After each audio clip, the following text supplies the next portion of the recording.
আল্লাহ পাক বলেন, হে নবী মুহাম্মদ সাল্লাল্লাহু আলাইহি ওয়াসাল্লাম, আলাম তারা ইলাল মালাই মিন বনি ইসরাঈল মিন বাদি মূসা, মূসার পরবর্তীতে এমন এক দলের কথা কি আপনার মনে পড়ে না?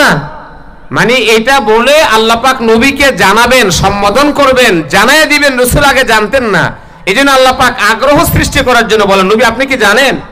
আমরা যদি আপনাকে একটা কথা বলি, ভাই আপনি কি জানেন ওখানে কি হয়েছে? আপনি জানেন না, জানার আগ্রহ হবে কিনা? হবে। তো আল্লাহ বলেন, নবী আপনি কি জানেন না বনী ইসরাঈলের ব্যাপারে মিন বাদি মূসা, মূসার পরবর্তীতে কি ঘটনা ঘটেছে? বলে সেটা কি? إذ قالوا لنبي لهم ابعث لنا ملكا نقاتل في سبيل الله, যখন বনী ইসরাঈলটা বলেছিল তৎকালীন সময় তাদের নবীকে, তো মূসার পরবর্তী নবী ছিল কে? মূসা যখন পৃথিবী থেকে চলে যান, এরপর নবীর নাম হচ্ছে ইউশা ইবনে নুন, তিনিও মৃত্যুবরণ করেন। এরপর যিনি আগমন করেন তার নাম হচ্ছে কালেব, তিনিও ইন্তিকাল করেন। এরপর পৃথিবীতে যিনি আসছেন লাম্মা মাতা কালেব খলাফা মিন বাদিহিম হিজকিল আলাইহিস সালাম, যার ঘটনা একটু আগে বললাম, তৃতীয় নম্বর খেলাফতের দায়িত্ব পালন করেন হিজকিল আলাইহিস সালাম। ফালাম্মা মাতা হিজকিল, যখন হিজকিল পৃথিবী থেকে বিদায় গ্রহণ করেন, তখন এই দ্বীন আর শরিয়াকে টিকিয়ে রাখেন নবী হিসাবে দায়িত্বভার পালন করেন ইলিয়াস আলাইহিস সালাম। ফালাম্মা মাতা আল ইলিয়াস, ইলিয়াস যখন পৃথিবী থেকে বিদায় গ্রহণ করে, ফাখলাফা মিন বাদিহিম আল ইয়াসা, ইয়াসা আলাইহিস সালাম তখন খেলাফতের দায়িত্বভার পালন করেন। উনি যখন ইন্তিকাল করেন, ওনার ইন্তিকালের পর গোটা বনী ইসরাঈলের মধ্যে জেনা, ব্যভিচার, অত্যাচার, অনাচার, জুলুম, নির্যাতন এবং পাশাপাশি মূর্তি পূজা, কবর পূজা, এরপর আপনার পাথর পূজা, মিনার পূজা, সৌধ পূজা, যত ধরনের পূজা আছে আল্লাহর নাম ছাড়া অন্য কারো ইবাদত করা যাবে? আল্লাহ ছাড়া কারো সামনে মাথা নত করা যাবে? কবর পূজা চলবে না, মাজার পূজা চলবে না, সৌধ পূজা চলবে না, মিনার পূজা চলবে না, দরগা পূজা চলবে না, দরবার পূজা চলবে না, পাথরের সামনে নবনব করা যাবে না, মাজারের সামনে করা যাবে না, গাছের সামনে করা যাবে না, মাছের সামনে করা যাবে না, মানুষের সামনে করা যাবে না, আলেমের সামনে করা যাবে না, মূর্তির সামনে করা যাবে না। সৌধ পূজা হারাম, কবর পূজা হারাম, কবরে বাতি দেওয়া হারাম, আগরবাতি জ্বালানো হারাম, মোমবাতি জ্বালানো হারাম, ফুল সজ্জার করা হারাম, গিলাফ চড়ানো হারাম, লাইটিং করা হারাম, ওরস করা হারাম, ভোগ দেওয়া হারাম, কবরের নামে মান্নত মানা হারাম। এগুলো সব কুফরি কাজ। এগুলো যারা করবে ইয়াখরুজু মিনাল ইসলাম, এগুলো করারদের ইসলাম থেকে বেরিয়ে যাবে, মুহূর্তের মধ্যে মুশরিক হয়ে যাবে। আর আল্লাহ বলেছেন ওমাই ইউশরিক বিল্লাহ ফাকাদ হারামাল্লাহু আলাইহিমুল জান্নাহ, যারা শিরক করবে আল্লাহর জান্নাত তাদের উপর হারাম। এগুলো শিরক। এগুলো কি শিরক? মাথা নত করবে একমাত্র কার সামনে? আল্লাহ ছাড়া কারো সামনে মাথা নত করা যাবে? যাবে না। এই লোকগুলো এই মূর্তি পূজা শুরু করলো, কবর পূজা শুরু করলো, সৌধ পূজা শুরু করলো, নব নব আল্লাহ ছাড়া মূর্তির সামনে যে নব নব করতে আরম্ভ করলো। যেমন আমাদের দেশে কিছু ভাইরা আছে না বুঝে মাজারের সামনে যা বলে একটা খোকা দে রে খাজা, একটা খোকা দে, কামাই খাওয়ার আশা নাই রে, মাটি দিবে কে? সন্তান দর মালিক কে? পীর সন্তান দিতে পারে, মাজার সন্তান দিতে পারে। তো ওরা মূর্তির সামনে যে নব নব করতে আরম্ভ করলো। আল্লাহ পাক এটা এতটাই অপছন্দ করেছেন, সাল্লাতাল্লাহু আলাইহিমুল আমালাকা, এই আয়াত আল্লাহ বলেছেন। আল্লাহ পাক নবীর শরীয়ত বাদ দিয়ে, আদর্শ বাদ দিয়ে যখন অন্য পথে চলতে আরম্ভ করছে, আল্লাহ বরদাস্ত করতে পারেন নাই। আল্লাহ জালেম শাসক তাদের উপর নিয়োগ করে দিয়েছেন, যেটা বর্তমান হয়েছে গোটা পৃথিবীতে। আমালাকা গোত্র, সেই বাদশার নাম ছিল জালুত। জালুত বাদশাহ অনেক বড় শক্তিশালী বাদশাহ। এই জালুতের দেহের ব্যাপারে আসছে 1 মাইল ছিল, শুধু 1 মাইল দূরত্ব হচ্ছে তার দেহ লম্বা। লম্বা কত মাইল? 1 মাইল। তো 1 মাইল যদি লম্বা হয় তাহলে পাশে কতটুকু হওয়া লাগবে? আল্লাহু আকবার ওয়া আতিয়াব। এই জালুত বাদশাহ, জালেম বাদশাহ তাদের উপর নিয়োগ করে দিল তাদেরকে শাস্তি করার জন্য। ভুল ছিল একমাত্র রাসূলের আদর্শ থেকে দূরে সরে গেছে। যখন বাদশাহ তাদের উপর নিয়োগ করে দেয়, তাদের উপর জুলুম নির্যাতন করে। এই আমালাকা গোত্র বসবাস করছে মিশর এবং ফিলিস্তিনের মাঝখানে, বাহারে রুম। রুমের দিকে গেছে যে একটা নদী, এই নদীর পাশে তারা অবস্থান করত। আর বনী ইসরাঈলদের অবস্থান ছিল ফিলিস্তিনের বাইতুল মুকাদ্দাসে। এই ফিলিস্তিনের বাইতুল মুকাদ্দাসে তারা অবস্থান করতেন। আর এরা অবস্থান করত ফিলিস্তিন আর মিশরের মাঝখানে। অতএব তাদের উপরে এই জালেম কালা নিয়োগ করে দিল। তারা এমন জুলুম আর নির্যাতন স্টিম রুলার চালালো বনি ইসরাইলদের উপরে। তারা বাইতুল মাকদাসকে দখল করে নিল, মুসলমানদের দেশকে তারা দখল করে নিল, এক একটা মুসলিম ভূখণ্ডকে তারা তাদের আয়ত্তে নিয়ে নিল। তাদের অভিশপ্ত হাতের আগ্রাসন গোটা পৃথিবীতে এখন যেরকম গোটা বিশ্বব্যাপী চলছে, মুসলিম ভূখণ্ডের প্রতি ইহুদি খ্রিস্টান মুশরিকদের অপশক্তি, অভিশপ্ত হাতের আগ্রাসন, তাদের কালো হাতের সবল তারা বাড়িয়ে দিচ্ছে। এক একটা মুসলিম ভূখণ্ডকে তারা দখল করার পরিকল্পনা তারা করে যাচ্ছে, অপতৎপরতা করে চলছে। তৎকালীন সময়ে ফিলিস্তিনকে দখল করেছে, বাইতুল মুকাদ্দাসকে দখল করেছে। কম আমালাকা শুধু দখলই করে নাই, সাব্বু যারা এই রকম অসংখ্য গণিত মুসলিম বাচ্চাদেরকে তারা আটক করে রাখলো। ও আসাব্বু যারা এই রকম ও আবনা মুলুকিহিম, এবং শাহী খানদান রাজপ্রসাদের এবং রাজ সন্তানদেরকে, যারা বাদশার সন্তান ছিল, এই সন্তানগুলো 440 জন, আরবামিয়া ও আরবাইন, 440 জন বাদশা জাদা, শাহজাদা, রাজপুত্র যাদেরকে বলা হয়, এই রাজপুত্রের বংশ থেকে 440 জন সন্তানকে তারা আটক করে নিল। শুধু তাই না, আখাজুত তাওরাত, তাওরাত নামক কিতাবটাও তারা গ্রহণ করে নিল। তাওরাত কিতাব তাদের থেকে ছিনিয়ে নিল। শুধু তাওরাতই না, ও আখাজুত তাবুত, তাদের নিকট একটা বাক্স ছিল, আল্লাহর পক্ষ থেকে যে বাক্সটা আল্লাহ দান করেছিলেন। জান্নাত থেকে আদম যখন পৃথিবীতে আগমন করেন, ওই আদম আলা নবীনা আলাইহিস সালাম জান্নাত থেকে আসার সময় কি নিয়ে আসছে জানেন? মুসা সালামের লাঠি, যেটা মুসার হাতে ছিল, ওটা আদম নবী জান্নাত থেকে নিয়ে আসছে। এই একটা সিন্দুক বাক্স, এটাও জান্নাত থেকে নিয়ে আসছেন। এই বাক্সটার কথা আল্লাহ পাক কোরআনে স্পষ্ট বলেছেন, আজকে আলোচনায় আসবে। এই বাক্সটা সালাসুনা জিরা, 3 গজ ছিল লম্বা, 2 গজ ছিল চড়া। এই সিন্দুকের মধ্যে ছিল কি? সিন্দুকটা হলো মিন উদিস শামসাদ, শামসাদ লাকড়ির সিন্দুক, মামলুয়ান মিনাজ যাহাব, স্বর্ণ দ্বারা কারুকাজ করা। এটা লম্বা ছিল 3 গজ, পাশে ছিল 2 গজ। এই সিন্দুকের মধ্যে কি আছে? বলে এই সিন্দুকের মধ্যে ছিল নবীদের ছবি, সকল নবীদের ছবি ছিল সিন্দুকের মধ্যে। আর কি ছিল? বলে ছবিও ছিল, এবং নবী, যত নবী দুনিয়াতে আগমন করবেন মুহাম্মদ সাল্লাল্লাহু আলাইহি সাল্লাম পর্যন্ত, প্রত্যেকটা নবীর জান্নাতের যে ঘরের মালিকানা হবে, ওই ঘরের ছোট্ট ছোট্ট আকৃতি এটার মধ্যে আল্লাহ পাক কুদরতি ভাবে অঙ্কন করে রেখেছেন। এবং বিভিন্ন নবীদের স্মৃতি বিজড়িত জিনিসগুলো এই সিন্দুকের মধ্যে আল্লাহ রেখে দিয়েছেন। যেমন মুসা আলাইহিস সালামের লাঠি, হারুন আলাইহিস সালামের লাঠি, মুসা আলাইহিস সালামের জামা, এই বিভিন্ন জিনিস এটার মধ্যে ছিল। এই সিন্দুকটা আদম আলাইহিস সালাম জান্নাত থেকে নিয়ে আসছেন। আল্লাহু আকবার। আদমের পরে পাইছেন তার ছেলে শীষ আলাইহিস সালাম, শীষের পরে হইতে হইতে ইব্রাহিম পর্যন্ত, ইব্রাহিমের পরে তার সন্তান ইসহাক, তারপরে ইয়াকুব। এইভাবে হতে হতে ইয়াকুবের বংশধর যারা ছিলেন, ইয়াকুব কে আর বনি ইসরাইল কে, এটা না বুঝলে তাফসীর বোঝা কষ্ট হবে। আমরা বলি বনি ইসরাইল, এই ইসরাইল কোথা থেকে আসলো, এই ইহুদি কারা, এটি অনেক লম্বা ইতিহাস, এখানে বলা যাবে না সংক্ষেপে। ইয়াকুব আলাইহিস সালাম কে? ইব্রাহিম আলাইহিস সালামের ছেলে ইসহাক, ইসহাকের ছেলে কে? ইয়াকুব। ইয়াকুব আলাইহিস সালাম হলেন ইউসুফ আলাইহিস সালামের পিতা। এই ইয়াকুব আলাইহিস সালামের আরেকটা নাম হলো ইসরাইল। ইয়াকুবের আরেকটা নাম কি? ইসরাইল। এই নামকরণ কিভাবে হলো? তাফসীরে আজিজিতে আসছে, ইয়াকুব আলাইহিস সালাম তার বাবা মায়ের যথেষ্ট খেদমত করতেন। বাবা গোসল করতে প্রবেশ করছেন, ইয়াকুবকে বলছেন, বাবা ইয়াকুব তুমি দরজার সামনে পাহারাদারি করবে, খবরদার এখান থেকে যাবে না কিন্তু।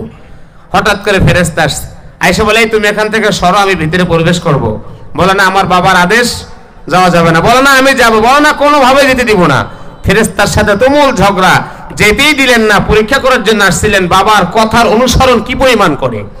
যখন কোনোভাবেই মানলেন না, শেষ পর্যন্ত উনি কানে কানে বলেন, ইয়াকুব তোমার বাবা যদি আসে, তোমার বাবাকে বলবা যে আমরা আজকে তোমার একটা নামকরণ করে যেতে চাই, সেটা হলো আজ থেকে তোমার নাম ইয়াকুব না, তোমার আরেকটা নাম আমাদের নামের সাথে মিলিয়ে রেখে দিলাম, সেটা হলো ইসরাইল। অর্থাৎ ইয়াকুব, তোমার আরেকটা নাম হলো ইসরাইল। আজরাইল, মিকাইল, ইসরাফিল, ইসরাইল আমাদের নামের সাথে মিলাইয়া তোমার নামটা রেখে গেলাম, তোমার বাবাকে এটা বলে দিও। সেখান থেকে ইয়াকুবকে বলা হয় ইসরাইল। আর কোরআনে আসছে ইয়া বানু ইসরাইল, ইয়াকুব নাম কোরআনে নাই, ইয়া বানি ইসরাইল, ইয়া বানি ইসরাইল উযকুরু নি'মাতি আল্লাতী আন'আমতু আলাইকুম। হে বনি ইসরাইল অর্থ হে ইয়াকুবের সন্তান। বনি ইসরাইল অর্থ কি? ইয়াকুবের সন্তান। এই বনী ইসরাঈলের মধ্যে প্রাথমিক পর্যায়ে তারা ছিল 12 ভাই, লাওয়, ইয়াহুদা, এরা 12 ভাই ছিল। ইউসুফ আর বিনিয়ামিন এরা ছিল অন্য ঘরের 2 ভাই, আর এরা ছিল 10 ভাই। এই 10 ভাইয়ের মধ্যে লাওয় যে আছে ইয়াকুবের সন্তান, এর থেকে সমস্ত নবীর ধারাবাহিকতা আসছে। যত নবী পৃথিবীতে আগমন করছে, ইয়াকুবের ছেলে লাওয় তার থেকে নবীদের আগমন ঘটেছে। আর যত বাদশাহ পৃথিবীতে আগমন করেছে সেটাও ইয়াকুবের ছেলে আরেকজনের নাম হচ্ছে ইয়াহুদা, যেখান থেকে ইহুদি সম্প্রদায়ের সূচনা। ওই ইয়াহুদা থেকে যত বাদশাহ আছে সব বাদশাহ ইয়াহুদ সম্প্রদায় থেকে, তার বংশ থেকে আসছে ধারাবাহিকভাবে। ইয়াকুব আলাইহিস সালাম বনী ইসরাঈল যারা ছিল ফিলিস্তিনে, তাবুত নিয়ে গেল, সিন্দুক দখল করে নিয়ে গেল আমালাকা। অপরাধ ছিল কি? রাসূলের আদর্শ ছেড়ে দিয়েছিল। নবীর আদর্শ ছেড়ে দেওয়ার কারণে তাওরাত হারালো। এই সিন্দুকটা বনী ইসরাঈলের মধ্যে যতদিন ছিল, যুদ্ধ হলে তারা সিন্দুককে সামনে রাখতো, যুদ্ধে তারা বিজয় লাভ করত। বরকতের কারণে সিন্দুকটা তারা কেড়ে নিল, তাওরাত কেড়ে নিল, সন্তানগুলোকে আটক করে রাখলো, রক্তাক্ত করলো, হাজার হাজার মানুষকে জেলের মধ্যে আবদ্ধ করলো, হাজারো মানুষকে শহীদ করে দিল, হত্যা করে দিল। এই যে জুলুম, নির্যাতন, স্টিম রুলার ফিলিস্তিনের বনী ইসরাঈলের উপরে চলতে রইল ইয়াকুব আলাইহিস সালামের সন্তানদের উপরে। শেষ পর্যন্ত তারা নিরুপায় হয়ে দেখে নবীর বংশের কোনো লোক আছে কিনা। দেখে একটা মেয়ে আছে, গর্ভধারিণী একটা মা, এখনো বেঁচে আছে। তার নিকটে যায় বলল, আপনি একটু দোয়া করেন আল্লাহ যেন আপনার গর্ভ থেকে একজন নবী আল্লাহ প্রেরণ করে। এই দোয়া করার কারণে তার দোয়া আল্লাহ কবুল করলেন। তার গর্ভ থেকে আল্লাহ পাক একটি সন্তান পৃথিবীতে পাঠালেন। এই সন্তান আসার পরে সন্তানের নাম রাখলো শামুইল আলাইহিস সালাম। এ হইল নবী। 350 বছর পর শামুইল আলাইহিস সালাম নবী হলেন। মুসা আলাইহিস সালামের কতশো বছর পর? 350 বছর পর শামুইল আলাইহিস সালাম নবী হিসেবে আগমন করলেন। শামুইল অর্থ কি? সামি আল্লাহ, মানে তার নাম শামুইল করছে এই জন্য যে আমি আল্লাহ, তুমি যে দোয়া করেছো তোমার দোয়া আমি শুনেছি, এজন্য তোমার সন্তানের নাম রাখো শামুইল। তার মানে শামুইল মানে ইসমা ইয়া আল্লাহ, আল্লাহ দোয়াটা কবুল করেন, অথবা আল্লাহ তোমার দোয়া শুনেছে বিদায় তোমার সন্তানের নামেই রাখো শামুইল। শামুইল করে নাম করলেন। 350 বছর পর এই শামুইল নবীর আগমন হলো। জালেমের জুলুম থেকে বাঁচার জন্য দোয়া করতে আরম্ভ করলো। এই শামুইল নবী হলেন। নবী হওয়ার পরে বনী ইসরাঈলরা সকলেই শামুইলকে যা বললেন, যেটা আজকের আয়াত, ইয ক্বালু লিনাবিয়্যিন লাহুম ইবআস লানা মালিকান নুকাতিল ফি সাবিলিল্লাহ ক্বালা হাল আসাইতুম ইন কুতিবা আলাইকুমুল কিতালু আল্লা তুকাতিলু। এই বনী ইসরাঈলরা বলল, ইয়াকুবের সন্তানরা বলল, লিনাবিয়্যিন লাহুম, তাদের নবী শামুইলকে বলল, ইবআস লানা মালিকান, যে আমরা তো যুদ্ধ করতে হবে ওই জালেমদের সাথে। আমালেকা গোত্র, জালুত বাদশাহ জালেম, দুইটা নাম মনে রাখবেন। জালুত বাদশাহী এই ইয়াকুবের সন্তান ফিলিস্তিনের মুসলমানদের উপর জুলুম করেছে, নির্যাতন করেছে। বলে আমাদের যুদ্ধ করতে হবে জালুতের সাথে। অতএব হে নবী আপনি দোয়া করেন আল্লাহর নিকটে, যুদ্ধ করার জন্য তো একজন বাদশাহ দরকার। পূর্ববর্তী যুগে যুদ্ধ করতে হলে নবীর পাশাপাশি আর একজন বাদশাহ আল্লাহ দিতেন, ওই বাদশার নেতৃত্বে যুদ্ধ হইতো। পরবর্তীতে এই নিয়ম ছিল না, নবীকেই আল্লাহ বাদশাহ বলে। যেমন আমাদের নবী নবীও ছিলেন, বাদশাহ ছিল। দাউদ নবী নবীও ছিলেন, বাদশাহ ছিল। সুলাইমান নবীও ছিলেন, বাদশাহ ছিল। এর আগে বাদশাহ থাকতো আলাদা, নবী আলাদা। ওই বাদশার নেতৃত্বে যুদ্ধ হইতো। বলে একজন বাদশাহ আল্লাহ যেন দেয়, দোয়া করেন নুকাতিল ফি সাবিলিল্লাহ, ওই বাদশার মাধ্যমে আল্লাহর রাস্তায় আমরা জিহাদ করতে চাই। আল্লাহু আকবার। একজন বাদশাহ পাঠানোর জন্য আল্লাহর নিকটে দোয়া করেন। ক্বালা হাল আসাইতুম ইন কুতিবা আলাইকুমুল কিতালু আল্লা তুকাতিলু ক্বালু ওয়া মা লানা আল্লা নুকাতিলা ফি সাবিলিল্লাহ ওয়া ক্বাদ উখরিজনা মিন দিয়ারিনা ওয়া আবনাইনা। বলে আমি যদি দোয়া করি আর আল্লাহ যদি বাদশাহ পাঠায়, তা আমার তো মনে হয় তোমরা যুদ্ধ আল্লাহ ফরজ করলে তোমরা যুদ্ধ করবা না, তোমরা ফিরে যাইবা। কারণ এর আগে অনেক ইতিহাস আছে। মুসা আলাইহিস সালাম এই আমালাকার বিরুদ্ধে যুদ্ধ করার জন্য, ফিলিস্তিন স্বাধীন করার জন্য তৎকালীন সময়ে সমস্ত বনী ইসরাঈলদেরকে একত্রিত করে রওনা দিয়েছিলেন। কিন্তু তারা মুসাকে কি বলছিল? ইযহাব আনতা ওয়া রাব্বিকা ফাকাতিলা ইন্না হাহুনা কায়িদুন, যে ফিলিস্তিনের বাইতুল মুকাদ্দাস স্বাধীন করতে আমরা যাব না, আপনি আর আপনার রব যায় যুদ্ধ করেন, আমরা এখানে আছি বসে। অতএব তোমরা তো সেই জাতি, তোমরা তো পরে আর যুদ্ধে যাবে না, এজন্য আমার ভয় হচ্ছে তোমরা পরে যদি আবার যুদ্ধ না করো। তারা বলল, মালানা আল্লাহ নুকাতিল ফিসে, কেন আমরা যুদ্ধ করব না? তুমি কি দেখো না উখরিজিনা মিন দিয়ারিনা, আমাদেরকে আমাদের এলাকা থেকে বের করে দিয়েছে, আমাদের দেশ তারা দখল করে নিয়েছে, ও আবনাইনা, আমাদের সন্তানগুলোকে তারা আটক করে রেখেছে। ফালাম্মা কুতিবা আলাইহিমুল কিতাল তাওয়াল্লাউ ইল্লা কলিলাম মিনহুম ওয়াল্লাহু আলিমুম বিয-যালিমিন। আল্লাহ যুদ্ধ ফরজ করেছেন, বাদশাহ তাদেরকে আল্লাহ তাআলা দিয়েছেন। বাদশাহ কিভাবে দিলেন? ক্বালা লাহুম নাবিয়ুহুম ইন্নাল্লাহা ক্বাদ বা'আসা লাকুম তালুতা মালিকা। নবী আলাইহিস সালাম শামুয়েলকে আল্লাহ তাআলা বললেন, শামুয়েল তুমি যেহেতু বাদশা চাচ্ছ, ঠিক আছে আমি তোমাকে বাদশা একজন দিব। তো বাদশাটা কিভাবে দিব? বলে তোমার হাতে আমি একটা লাঠি দিলাম। আল্লাহ একটা লাঠি দিয়েছেন শামুয়েলের হাতে, বলে এই লাঠি দিয়ে তুমি মাপবা, এই লাঠির সমান যে হবে সে হবে বাদশা। দ্বিতীয় নম্বর আল্লাহ বললেন, বাইতুল মুকাদ্দাসের জ্বালানি যে তেল আছে, এই তেল তোমাকে একটা শিঙের মধ্যে আমি দিয়ে দিলাম। এই লোকটা যখন তোমার ঘরে আসবে তখন এই তেলের মধ্যে জ্বালা পড়া শুরু হবে, ফুটতে থাকবে তেলগুলো, জোশ মেরে উঠবে। তখন এই তেলগুলো তুমি তার মাথায় দিয়ে দিবা আর লাঠি দ্বারা মেপে নিবা, লাঠির সমান যে হবে সেই এখন বর্তমান যুগের বাদশা হবে। তো তালুত যে বাদশার নাম ছিল, উনি তখন বাদশা না, সাধারণ মানুষ, গাদা হারিয়ে গেছে। উনি হাঁটতেছে হাঁটতেছে হাঁটতে হাঁটতে একদম গাদা খুঁজতে যাইয়া ওই নবীর ঘরে প্রবেশ করছে। প্রবেশ করার সঙ্গে সঙ্গে তেলের মধ্যে ফুটতে আরম্ভ করছে। হঠাৎ করে বাদশাহ শামুয়েল তালুতকে নবী শামুয়েল আলাইহিস সালাম লাঠি দিয়ে মাপলেন। মাপার পরে দেখলেন লাঠি যেই পরিমাণ আছে তালুতের দেহ সেই পরিমাণ, এত উঁচু ছিল, মানুষ দাঁড়ায় হাত উঁচু করলে তালুতের মাথা পর্যন্ত পুষত, এত লম্বা। তল মানে লম্বা, এই জন্য তাকে নাম রাখছে তালুত করে, যেহেতু লম্বা ছিলেন, অনেক বড় দেহের অধিকারী ছিলেন তালুত। তাকে বাদশার নিযুক্ত করলেন।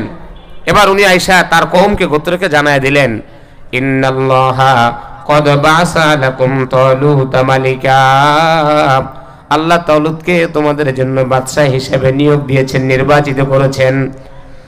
তারা জবাব দেয়, আন্না ইয়াকুনা লাহুল মুলকু আলাইনা ওয়া নাহনু আহাক্কু বিল মুলকি মিনহু ওয়া লাম ইউতা সাআতাম মিনাল মাল। قال إن الله اصطفاه عليكم وزاده بسطة في العلم والجسم والله يؤتي ملكه من يشاء والله واسع عليم। বলে এ কিভাবে বাদশা হয় তালুত? এ তো বাদশা হতে পারে না। বলে কেন? বলে বাদশা হওয়ার জন্য তো শারীরিক, বাদশা হওয়ার জন্য তো মাল দরকার, সম্পদ দরকার। বলে একে বাদশা কোনোভাবেই আমরা মানতে রাজি না, কারণ তালুত হলো বিনিয়ামিনের বংশধর, একদম ফকির গরিব, কিচ্ছু নাই। বাদশা হওয়ার জন্য একজন খ্যাতিমান লোক লাগবে, ফেমাস লোক লাগবে, অর্থ সম্পদ লাগবে, মানুষের মাঝখানে পরিচয় পরিচিতি লাগবে। আর আল্লাহ বলেন, বেটা বাদশা হওয়ার জন্য কিছুর দরকার নাই, রাজতন্ত্র রাজত্ব চালানোর জন্য, রাষ্ট্রপ্রধান হওয়ার জন্য টাকা লাগে না, খ্যাতিমান হওয়া লাগে না, অনেক মানুষের নিকটে ফেমাস হওয়ার প্রয়োজন হয় না, অর্থেরও প্রয়োজন হয় না। ক্ষমতা পরিচালনা করার জন্য, দেশ পরিচালনা করার জন্য যেটা দরকার, এই দুইটা জিনিসই আমি আল্লাহ তার মধ্যে দিয়ে রেখেছি। দেশ পরিচালনার জন্য, রাষ্ট্র পরিচালনার জন্য দুইটা জিনিসের প্রয়োজন। জাদাহু বাসতাতান ফিল ইলমি ওয়াল জিসমি। এক নম্বর দরকার হচ্ছে প্রজ্ঞা, জ্ঞান, মেধা। দ্বিতীয় নম্বর দরকার হচ্ছে শারীরিক সুস্থতা। অতএব আমি আল্লাহ এই দুইটা জিনিস, মেধাও দিয়েছি, জ্ঞানও দিয়েছি এবং শারীরিক সুস্থতা এবং সমৃদ্ধি তাকে দান করেছি।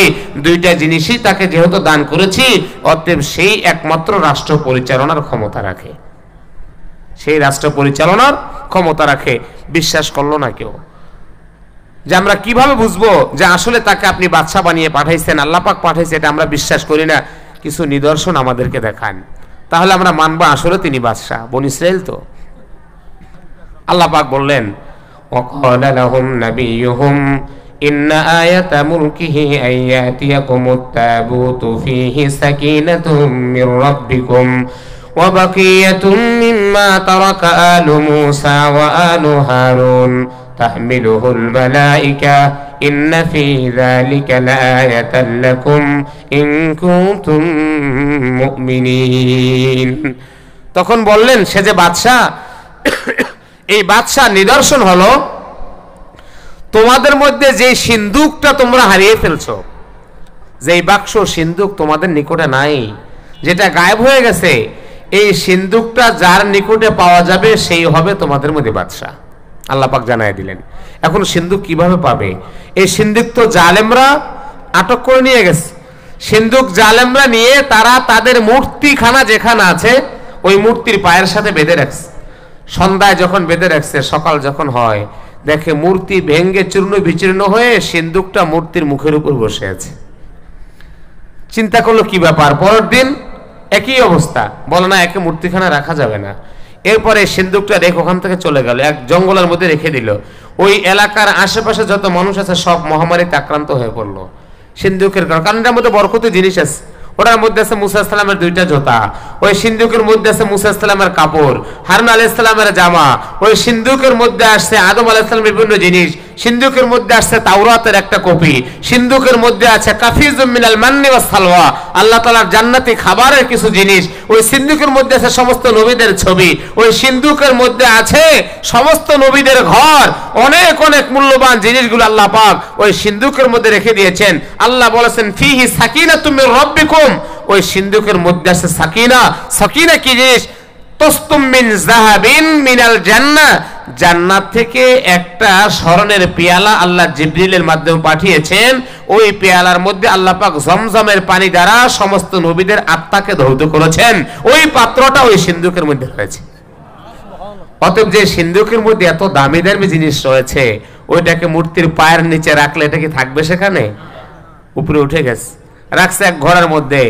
সব মহামারীতে আক্রান্ত হয়েছে, কোথায় রাখবে? বলে ঘর থেকে বের করো, বাহিরে রাখো। রাখছে একটা ময়দানে, ওইটার পাশ দিয়ে যে যায় তাদের রক্তস্রাব শুরু হয়ে যায়। বলে এখানেও রাখা যাবে না। বনি ইসরাইলের এক মহিলা ছিল, সে ডেকে বলে দেখো এই সিন্দুকটা যদি তোমরা এটার থেকে বাঁচতে চাও, 2টা গাভী এনে গাভীর সাথে এটা বেঁধে দাও, জঙ্গলার দিকে তাড়াইয়া দাও, তাহলে হয়তোবা তোমরা বাঁচতে পারবে, এছাড়া বাঁচা যাবে না। আসলে জঙ্গলের দিকে তাড়াইয়া দিল, জঙ্গলের দিকে চলে গেল। হঠাৎ করে ফেরেশতা এসে ওই গাভী 2টাকে ফেরেশতারা তাড়াইয়া একদম তালুত নামক যে লোকটা আছে তার বাড়ির সামনে নিয়ে গেল। তালুতের সামনে যে এটাকে দিয়ে দিল, তালুত এটাকে বহন করলো। সমস্ত মানুষ দেখলো, তাহমিলুহুল মালাইকা, ফেরেশতারা এই সিন্দুকটা তালুতের হাতে দিয়ে দিল, আর সকলে চিৎকার দিয়া তালুতকে বাদশা হিসাবে মেনে নিল। এটাই আল্লাহ বলছেন ইন্না আয়াতা মুলকিহি আয়াতিয়াকুমুত তাবুতু ফিহি সাকিনাতুম মির রাব্বিকুম ওয়া বাকিয়াতুম মিম্মা তারাকা আলু মূসা ওয়া আলু হারুন তাহমিলুহুল মালাইকা। বলে সিন্দুকটা বহন করবে ফেরেশতারা, এবং এটার মধ্যে আছে মিম্মা তারাকা আলু মূসা ওয়া আলু হারুন, হারুনের বংশধর এবং মূসার বংশধরের পরিত্যক্ত জিনিসগুলো এই সিন্দুকের মধ্যে আছে। সিন্দুক যে বহন করবে সেই কি হবে? বাদশা হবে। এই বাদশা হলো তালুত। তালুত বাদশা নিয়ে যাওয়ার পরে ইনি যুদ্ধের দাওয়া বাজালেন জালেমের বিরুদ্ধে। সংক্ষিপ্ত বলছি, তালুতের নেতৃত্বে যুদ্ধ শুরু হলো। মাত্র ছোট্ট একটা বালক 70,000 বাহিনী রওনা দিয়েছে, যুদ্ধ করবে কার বিরুদ্ধে? জালুতের বিরুদ্ধে। এই 70,000 বাহিনীর মধ্যে ছোট্ট একজন মানুষ যার নাম হলো দাউদ, ওই ইয়াকুব আলাইহিস সালামের 12 সন্তানের মধ্যে থেকে লাওয়ায়ের বংশধরের মধ্যে 12 জনের মধ্যে উনি একজন। ফলে উনি বলেন যে আমাকে নিয়ে যান। উনি রাস্তা দিয়ে যাচ্ছে, হঠাৎ করে একটা পাথর বলে ভাই আমাকে নিয়ে যাও। কেন? আংতা বিনা তাকতুল জালুত, আমার মাধ্যমে জালুতকে হত্যা করা যাবে। পাথরটা হাতে নিয়েছেন, সামনে আর একটা পাথর বলে আমাকে নিয়ে যান, আমার মাধ্যমে জালুতকে হত্যা করতে পারবেন। নিচে সামনের পাথর, আরেকটু সামনে গেছে আর একটা পাথর বলে আমাকে নিয়ে যান, আমার মাধ্যমে জালুতকে হত্যা করা যাবে। আল্লাহ পাক শামুইলকে জানাইয়া দিয়েছেন জালুতের হত্যাকারী কেউ না, লক্ষ লক্ষ বাহিনী জালুতের, অনেক বড় সুঠাম দেহের অধিকারী, একে হত্যা করতে কেউ পারবে না। একে হত্যা করার জন্য ওই যে ছোট বাচ্চা দাউদ আছে, ওই তাকে হত্যা করবে। বলে তাই নাকি? তালুত আইসা তাকে অস্ত্র দিল, অনেক অস্ত্র দিল, লৌহবর্ম দিল। বলে এগুলো কিচ্ছুর আমার প্রয়োজন নাই। আল্লাহ যদি আমাকে সাহায্য করে, ফালাম ইউগুনিল্লাহ শাইআ, আল্লাহ যদি সাহায্য না করে অস্ত্রটা কিছুই হবে না। আর আল্লাহ যদি সাহায্য করে, রিডাগর লাগবে না, কামাল লাগবে না, বুলেট লাগবে না, অস্ত্র লাগবে না, পারমাণবিক বোমা লাগবে না, কিচ্ছুর প্রয়োজন নাই, কোনো অস্ত্রের প্রয়োজন নেই। আল্লাহ যদি সাহায্য করে, নিরস্ত্র বাহিনীকে সশস্ত্র বাহিনীর বিরুদ্ধে মোকাবেলা করে আল্লাহ বিজয়ের মালা পরিয়ে দেয়। এটা আল্লাহ পারে কি পারে না? পারে। চলে গেছেন, কিচ্ছু লাগবে না, পাথরগুলো নিয়ে ফারমা। জালুত বলে, তুমি যুদ্ধ করতে আসছো আমার সামনে? বলে হ্যাঁ। বলে কি দিয়ে যুদ্ধ করবো? অস্ত্র কোথায়? বলে যে দেখো না অস্ত্র। বলে এগুলো তো ইয়াজরিবু বিহিল কালব, এগুলো দিয়ে কুকুর মারার অস্ত্র। বলে আংতা শাররুম মিনাল কালব, তুই তো কুকুরের চেয়ে অধম, তুমি তো কুকুরের চেয়ে খারাপ, তোমাকে মারার জন্য এটারও দরকার নাই। গুলাইল আছে না, গুলাইল, এই একটা কাপড়ের মধ্যে এগুলো পেঁচায় ঘুরাইতেছে, এইভাবে ঘোড়ায় আসতে ছেড়ে দিস, এই মাথার এদিক দিয়ে ঢুকছে, ফাআসাবা দিমাগাহু ও খরাজা মিন তাহতা, এদিক দিয়ে ঢুকছে, পিছন দিয়ে বেরিয়েছে, পিছন দিক থেকে বের হয়ে আরো 300 লোককে আক্রান্ত করে তাদেরকে হত্যা করেছে। একটা পাথরের শক্তি। কিসের শক্তি? পাথরের শক্তি। মুসলমান চেষ্টা করবে, বিজয় দিবে কে? হত্যা করেছে দাউদ আলাইহিস সালাম, তখন নবী হয় নাই, ছোট বাচ্চা দাউদ। আগে চুক্তি ছিল হত্যা করতে পারলে জালুতকে, তালুত বাদশার মেয়ে, তার সাথে বিয়ে দিবে, বিয়ে দিয়ে দিছে। বিয়ে দেওয়ার পর আল্লাহ পাক এক পর্যায়ে তাকে নবীও বানাইছে, বাদশাহীও আল্লাহ দান করেছেন। কাকে? দাউদকে। শুধুমাত্র একটু পাথর। তা বিজয় দেওয়ার মালিক কে? যে বলেন বিজয় দেওয়ার মালিক কে? আল্লাহ পাক। কিন্তু শর্ত হলো একটা, রাসূলের আদর্শের উপর যদি কোনো ব্যক্তি থাকে আল্লাহ বিজয় দিবেন। যখন রাসূলের আদর্শ ছেড়ে দিবে, স্পষ্ট হাদিসের মধ্যে আসছে, মুসলমানের উপর জুলুম নির্যাতন এমন স্টিম রুলার চলবে, একটা বিগত জায়গা মুসলমান পাবে না আশ্রয় নেওয়ার জন্য। আজকে গোটা পৃথিবীতে তাকান, ইহুদিদের হাতে মুসলমানের রক্ত, ফিলিস্তিনের মুসলমানের রক্ত, কাশ্মীরের মুসলমানের রক্ত লেগে আছে, ওই ঘরের মুসলমানের রক্ত লেগে আছে, কাশঘরের মুসলমানের রক্ত লেগে আছে, গোটা পৃথিবীর সমস্ত মুসলমানের রক্ত ইহুদিদের হাতে লেগে আছে। এই ফিলিস্তিন নিয়ে যুদ্ধ আগেও ছিল, সেই মুসার যুগেও ছিল, সামুয়েলের যুগেও ছিল, হিজকিলের যুগেও ছিল, এক বাইতুল মুকাদ্দাস নিয়ে এখনো চলছে, কিয়ামত পর্যন্ত চলবে। তবে আল্লাহর ওয়াদা আছে, এই বাইতুল মুকাদ্দাসকে কখনোই কোনোদিনও মুসলমানদের হাত থেকে জালেমরা আর নিতে পারবে না। এটা মুসলমানদের হাতেই থাকবে, এবং বিজয় কাদের হবে? তাদেরই হবে। কিন্তু আল্লাহ এটাও বলেছেন, রাসূল, শেষ জমানায় মুসলমানদের উপর জুলুম হবে, রক্তাক্ত হবে, মুসলমান লাঞ্ছিত হবে, অপমানিত হবে। তবে বেশ যখন জুলুম নির্যাতনের ব্যাপক অবস্থা মুসলমানদের মধ্যে ছড়িয়ে যাবে, শেষ সময় আল্লাহ পাক মুসলমানদেরকে আবার ঘুরে দাঁড়ানোর মতো সুযোগ করে দিবেন। ইমাম মাহদীর আগমনের পূর্বে মুসলমান আবার ঘুরে দাঁড়াবে, আবার গোটা বিশ্বের সমস্ত তাগুতি কুফরি শক্তির বিরুদ্ধে মুসলমান যুদ্ধের দাওয়া চতুর্দিক থেকে বাজিয়ে দিবে, যুদ্ধের দাওয়া বেজে উঠবে। এক এক মুসলিম ভূখণ্ডকে মুসলমান আবার নতুন করে স্বাধীন করবে, ইসলামের বিজয়ী পতাকা আবার উড্ডীন হবে। মুসলিম ভূখণ্ডকে ইহুদিদের অভিশপ্ত হাতের আগ্রাসন থেকে মুসলমান এক এক করে স্বাধীন করবে, ইমারত ইসলামিয়া প্রতিষ্ঠিত হবে। আল্লাহ রাসূল স্পষ্ট বলেছেন, ইবনে মাজাহ 4084 নম্বর হাদিস, 4082 নম্বর হাদিস, 4088 নম্বর হাদিস, রাসূল বলেছেন, যখন গোটা পৃথিবীতে জুলুম নির্যাতন চলবে, ওই সময় আল্লাহ সুবহানাহু ওয়া তাআলা তাতলাউর রায়াতুস সুদ মিন কিবারিল মাশরিক ফায়ুকাতিলুনা কিতালান লাম ইউকাতিলহু কওমুন ইযা রাআইতুমুহু ফাবায়াউহু ওয়ালাউ কানা হাবওয়ান আলা সালজি। আল্লাহ রাসূল বলছেন, কালো পতাকাবাহী একটি দল পৃথিবীর পূর্ব দিক থেকে বের হবে। কোন দিক থেকে? পূর্ব দিক থেকে। তিরমিজি শরীফ, সেখানে 2269 নম্বর হাদিস, তাখরুজু রায়াতুস সুদ মিন খোরাসান, খোরাসান থেকে কালো পতাকা নিয়ে একটি দল বের হবে, তাদের হাতে কালো পতাকা থাকবে, তাদেরকে কেউ প্রতিরোধ করতে পারবে না। তারা এই পতাকা নিয়ে এক এক মুসলিম ভূখণ্ডকে স্বাধীন করে যাবে, কেউ তাদের পরাস্ত করতে পারবে না। এই পতাকা নিয়ে যেতে যেতে এক এক দেশ স্বাধীন করে করে তারা সোজা বাইতুল মুকাদ্দাসে চলে যাবে। মসজিদে আকসা স্বাধীন করে মসজিদে আকসার সামনে এই কালেমার বিজয়ী পতাকা উড্ডীন করে তারা বিজয়ী স্লোগান দিবে। আল্লাহু আকবার। এটা স্পষ্ট রাসূলের হাদিস। খোরাসান থেকে কালো পতাকা বাই একটি দল বের হবে। তো খোরাসান কোন দেশ? Afghanistan, Turkmenistan, Tajikistan, Uzbekistan.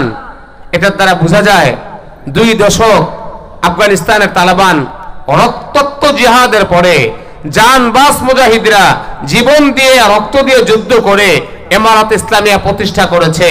এখনো আপনার রয়েছে হরকাত শাবাব নামে একটি সংগঠন সোমালিয়াতে, তারাও রক্ত দিচ্ছে, শাহাদাতের নজরানা পেশ করছে, সেখানে ইমারত ইসলামিয়া প্রতিষ্ঠিত হওয়ার আশঙ্কা রয়েছে। এবং ফিলিস্তিনে মুসলমান রক্ত দিচ্ছে, কাশ্মীরে রক্ত দিচ্ছে, আফগানে রক্ত, ফিলিস্তিনে কাশ্মীরে, আরাকানে, বিভিন্ন মুসলিম রাষ্ট্রে মুসলমান রক্ত দিচ্ছে। আমাদের দেশেও হাজার হাজার উলামা একরামের রক্ত ঝরেছে, ফাঁসির কাস্টে ঝুলেছে, হাজার আলেম জেলখানায় বন্দী হয়েছে, রক্ত দিয়েছে। পৃথিবীর যেই প্রান্তে মুসলমানের পবিত্র তাজা রক্ত ঝরেছে, আজ হোক কাল হোক, সেখানে আল্লাহ পাক ইসলাম এবং ইমারত ইসলামিয়া প্রতিষ্ঠা করেছে। যেমনটা হয়েছে আফগানে, হতে যাচ্ছে সোমালিয়াতে, হবে ফিলিস্তিনের মাটিতে, সব জায়গায় আবার নতুন করে ইসলামের বিজয়ে সূর্য আবার উদিত হবে। এটা রাসূলের ওয়াদা আছে। কার ওয়াদা? শর্ত হলো রাসূলের আদর্শের খেলাপ করা যাবে না। দেখেন, আমি সংক্ষেপে বলছি। আল্লাহ রাসূল জীবিত থাকা অবস্থায় রাসূলুল্লাহ সাল্লাল্লাহু আলাইহি ওয়াসাল্লাম যখন জীবিত, যুদ্ধ করছে, উহুদের যুদ্ধ, রাসূল সাল্লাল্লাহু আলাইহি ওয়াসাল্লাম সাহাবাদেরকে বলছে, সাহাবায়ে কেরাম তোমরা এখান থেকে কেউ যাবে না, এখানে থাকবে। আমাদের বিজয় হই আর পরাজয় হই, এখান থেকে কেউ লড়বে না। সাহাবায়ে কেরাম দেখলো এমন ভাবে যুদ্ধ চলছে, বিজয় সুনিশ্চিত, ওখান থেকে তারা বেরিয়ে গেল। এমন পরাজয় চলে আসছে সাহাবায়ে কেরামের মাঝখানে, পিছনেও কাফের, সামনেও কাফের, মাঝখানে মুসলমান পড়ে গেছে।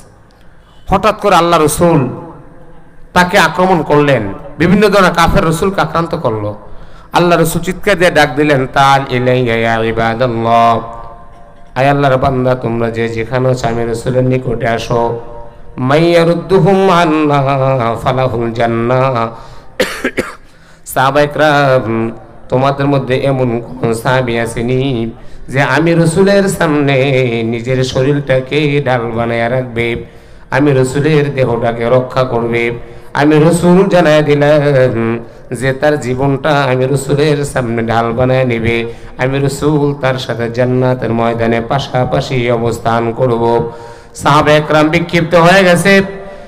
একজন দুইজন না, সাবাতুন মিনাল আনসার, সাতজন সাহাবায়ে কেরাম বাবা বিভিন্ন জায়গা থেকে দৌড়ে মুহাম্মদ আরবির সামনে চলে আসছে। একজন সাহাবী রাসূলের সামনে এসে নিজেকে ঢাল বানায় দিল। সামনের থেকে বাবা তীর নিক্ষেপ করে রাসূলের বুকের মধ্যে দিয়ে, সাহাবীর বুকের মধ্যে দিয়ে তীর চলে যায়, পিছন থেকে তীরটা বেরিয়ে যায়। মুহূর্তের মধ্যে বাবা তাজা জীবনটা তার চলে যায়। একজন সাহাবী শাহাদাত বরণ করলো, দ্বিতীয় জন দাঁড়ায় গেল, দ্বিতীয় জন বাবা শহীদ হয়ে যায়। একজন দুইজন না, সাতজন সাহাবায়ে কেরাম জায়গায় শাহাদাত বরণ করে। তারপর রাসূলের সামনে থেকে একজনও যায় না, হাত্তা কুতিলাস সাবা, সর্বশেষ সাহাবী যার নাম হলো বাবা কতাদা ইবনে নুমান। এই সাহাবী রাসূলের সামনে দাঁড়িয়ে আছে। হঠাৎ করে বাবা একজন বেঈমান একটা পাথর হাতে নিয়ে ইবনে কমিয়া রাসূলের মাথার মধ্যে পাথরটা নিক্ষেপ করে, ফা কাসারা হেলকাতান মিন হেলাকিল মাগফার, রাসূলের মাথার হেলমেটটা ভেঙে যায়, একটা আনটা বাবা মাথার মধ্যে ঢুকে যায়, সামনের দাঁত দুইটা ভেঙে জমিনের মধ্যে পড়ে যায়। আল্লাহ রাসূল বেহুশ হয়ে জমিনে পড়ে যায়। কতাদা আল্লাহর নবীর সামনে পাখির মতো ডানাটা মেলে দিয়ে রাসূলের সামনে এইভাবে দাঁড়ায় যায়। যতগুলো তীর আসে কতাদা ডান দিকে তীর আসে ডান দিকে হাতটা বাড়ায় দেয়, বাম দিক থেকে যখন তীর আসে হাতটা বাম দিকে উঠায় দেয়, তীরগুলো বাবা তার হাতের মধ্যে ঢুকে যায়, হাত নামায় না। হাজার হাজার তীর আসে, কতাদা জানায় দেয় সাবুনা সামানিনা জারহাতাম মিন সাহমিন, একটা দুইটা না বাবা 80টার মতো তীর কতাদার চোখের মধ্যে লেগে যায়। এরপরও বাবা নবীর সামনে দাঁড়িয়ে আছে, আল্লাহ নবীর সামনে থেকে দূরে যায় না, যেন আল্লাহর রাসূলের উপরে কোনো আক্রমণ না আসে। সামনে দাঁড়িয়ে আছে 80টার মতো তীর। ওয়াকানা আখিরু সামুহা ইনদালাকাত মিনহু আইনি আলা খদ্দি, সর্বশেষ যে তীরটা লেগে যায়, তীরটা কতাদার চোখের মধ্যে লেগে যায়, চোখটা বাবা ঝরে গালের মধ্যে ঝুলতে থাকে। এরপর নবীর সামনে থেকে যায় না, নবীর গায়ে তীর লাগবে বরদাস্ত হয় না, নবী আক্রান্ত হবে, মারা যায় না। কতাদা আল্লাহর নবীর সামনে দাঁড়ানো, চোখটা ঝুলে গালের মধ্যে ঝুলে, কতাদা ইবনে নুমান চোখটা গালের মধ্যে ঝুলতেছে। আল্লাহ রাসূল মুহাম্মদ আরবি হঠাৎ করে বেহুশ হয়ে জমিনের মধ্যে পড়া আঘাতের কারণে আল্লাহ রাসূল চিৎকার দিয়ে ডাক দিয়ে বলে, তাআল ইলাইয়া ইয়া ইবাদাল্লাহ, ও আল্লাহর বান্দা তোমরা কে কোথায় আছো আমার নিকটে আসো। এই আওয়াজটা বাবা সর্বপ্রথম আবু বকরের কানের মধ্যে চলে যায়। ফাতরা কাসকর, আবু বকর বাবা বাস পাখির মতো দৌড়ে আসে, আল্লাহ রাসূলের সামনে এসে আংটাগুলো খোলা দেয়। আবু ওবায়দা বলে, ভাই আবু বকর, আংটাগুলো আমাকে খোলার সুযোগ করে দেন। আবু ওবায়দা আংটা নিয়ে দাঁতের মধ্যে লাগায়া যখন টান মারে, নাদারা সানিয়াতু আবু ওবায়দা, আবু ওবায়দা দাঁতগুলো ভেঙে জমিনের মধ্যে পড়ে যায়। দুইটা দাঁত দুই হাতের মধ্যে নিয়ে আল্লাহকে ডাক দেয়, জানা দেয়, আল্লাহ আল্লাহ তুমি সাক্ষী থাকো, এই যে দাঁতগুলো ঝরায় দিলাম, তোমার নবীর ইজ্জত রক্ষার জন্য আমি দাঁত ঝরালাম, এই জন্য কিয়ামতের ময়দানে রাসূলের সাথে আমাকে জান্নাতি বানায় দিও। আবু সাঈদ খুদরির বাবা মালিক ইবনে সিনান দূরের থেকে আসছে, আয়েশা দেখে বাবা মুহাম্মদ আরবি রক্তাক্ত, চেহারার মধ্যে রক্তের ছাপ দেখা যায়। মালিক রাসূলের চেহারার মধ্যে বাবা জিহ্বাটা লাগাইয়া সুন্দর মতো জিহ্বা দিয়া রক্তগুলো পরিষ্কার করে। আল্লাহ নবী মালিকের মাথার মধ্যে হাত বুলাইয়া আল্লাহ রাসূল মালিককে জানায় দেয়, মালিক রে, এই যে রক্তগুলো তোমার মুখের মধ্যে, থুতুর সাথে তুমি রক্তগুলো ফালায় দাও। মালিক বলে, ইয়া রাসূলুল্লাহ, আল্লাহর নামে কসম করে আমি জানায় দিলাম, হে রাসূল, ইন্নী আজিদু মিনহু রিহাল মিশ, হে রাসূল, আমি এই রক্ত থেকে মিশকের ঘেরান আমি পেতেছি। রক্তগুলো বাবা গিলে খেয়ে ফেললেন। আল্লাহ রাসূল স্বাভাবিক হুঁশ আসছে, কতাদাকে ডাক দেয়া বলে, কতাদা, তুমি কি জান্নাত চাও না দুনিয়ার ময়দানে তোমার চোখটা ফেরত চাও, আমাকে জানায় দাও। কতাদা বলে, ইয়া রাসূলুল্লাহ, ইয়া হাবিবাল্লাহ, হে রাসূল, আমি জান্নাতও চাই, আমার চোখটাও চাই। আল্লাহ রাসূল তখন কতাদাকে বলল, কতাদা, চোখটা আমার হাতে দে। চোখটা মুহাম্মদ আরবি হাতে নিলেন, ফা আখাযাহা মাকানাহা, চোখটা কতাদার চোখের জায়গায় রাসূল লাগায় দিলেন।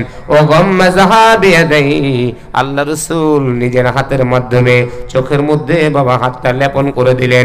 কতাদা জানায় যে, আল্লাহর কসম করে বললাম, মা কানা হাসানা ওয়া আজমালা মিনহা, আল্লাহর কসম, আমি এর আগে যেমন চোখে দেখতাম, আমার আল্লাহ তার চেয়ে 1000 গুণ চোখে আলো আল্লাহ ফিরিয়ে দিয়েছে। সাধারণ রাসূলের জীবিত থাকা অবস্থায় মাত্র একটা আদেশ বলছে, এখান থেকে সরা যাবে না, একটা আদেশ ভুল বুঝাবুঝির কারণে সরে গেছে। রাসূলের জীবিত থাকা অবস্থায় একটা ভুলের কারণে হাজার হাজার সাহাবা একরাম রক্তাক্ত হলো, 70 জন সাহাবা একরাম জীবন দেওয়া লাগলো। রাসূল রক্তাক্ত হলো, দাঁত জ্বলে গেল, মাথার মধ্যে হেলমেট ঢুকে পড়লো, কতগুলো ক্ষতিগ্রস্ত হলো। মাত্র 40 জন সাহাবী না বোঝার কারণে, একটা আদেশের বিরোধিতা হয়ে যাওয়ার কারণে যদি এতগুলো ক্ষতি হয়, আজকে গোটা পৃথিবীর মধ্যে যত মানুষ আমরা নবীর উম্মত দাবি করি, আমরা কত লক্ষ আদেশ অমান্য করি, কত কোটি মানুষ আমরা অমান্য করি, কতবার আমরা অমান্য করি। আল্লাহর আযাব কেন আসবে না? এই জন্যই বাবা আল্লাহর পক্ষ থেকে সাহায্য আসে না, এই জন্য সাহায্য পাওয়া যায় না।